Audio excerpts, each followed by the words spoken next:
पाणी म्हणजे जीवन, पण याच पाण्याच्या शोधात गेलेल्या पोटच्या लेकीला जीवानिशी गमावण्याची वेळ एका कुटुंबावर आली।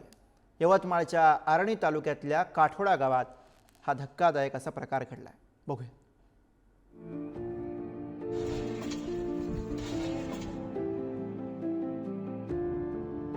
गोड चेहरा आणि बोलक्या डोळ्यांची वेदिका आता या जगात नाही।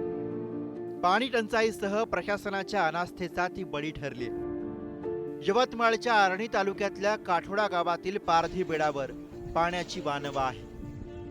त्यामुळे अरुणावती नदीवर पाणी भरायला गेलेल्या वेदिकाचा पाय घसरला आणि बुडून तिचा मृत्यू झाला। काहीच नाही आहे ना, पाणी राहत होतं तर कायसाठी नदीवर लेकर बारा जात होते, मरत होते ना। ह्याले सांग त्याले सांग ह्याले सांग असं सांग केली, पण ते आतापर्यंत अगल सांगितलं होतं त्यानं 6 महिने आणून देतो म्हणे, तर ते आतापर्यंत बी आले नाही। धक्कादायक म्हणजे वस्तीतील प्रत्येक घराबाहेर एका वर्षापासून सरकारची पाण्याची पाईपलाईन आली आहे, पण डिगरगट्ट प्रशासन त्या पाईपलाईनला नळ लावून पाणी पुरवठा सुरू करू शकलेला नाही। वस्तीतला पाण्याचा एकमेव हँडपंप सुद्धा 4 महिन्यांपासून नादुरुस्त आहे, तो अद्यापही बंदच आहे। त्यामुळे वस्तीतल्या महिला पुरुष लहान मुलांना जीव धोक्यात घालून 1.5 किलोमीटरची पायपीट करत अरुणावती नदीतनं पाणी आणावं लागतंय। सरपंचानं मात्र या प्रकरणावर भलताच दावा केलाय।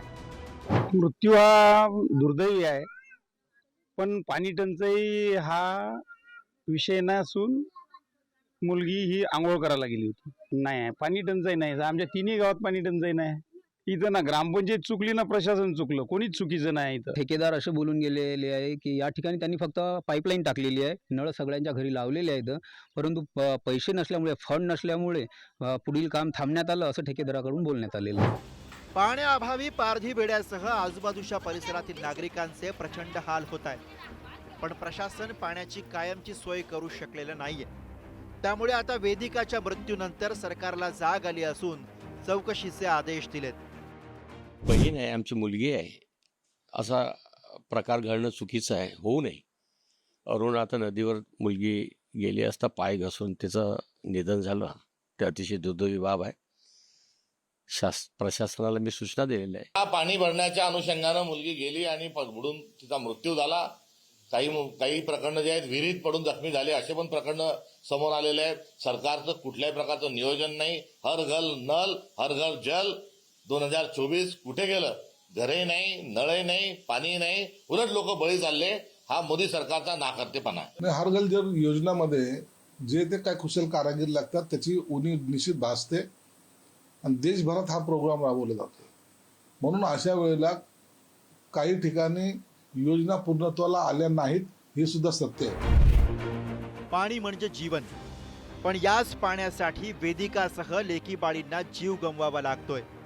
त्यामुळे आपल्या व्यवस्थेला पाझर कधी फुटणार, पाण्यासारख्या संवेदनशील मुद्द्यावर प्रशासकीय बाबूंच्या कडा कधी ओलावणार, हे प्रश्न उपस्थित होत आहेत। त्यामुळे एरवी बाष्कळ मुद्द्यांवर दिवसेंदिवस काथ्याकूट करणाऱ्या राजकीय नेत्यांनी मूलभूत मुद्द्यांवर संवेदनशील होण्याची खरी गरज आहे। दीपक शास्त्री, पुढारी न्यूज, यवतमाळ।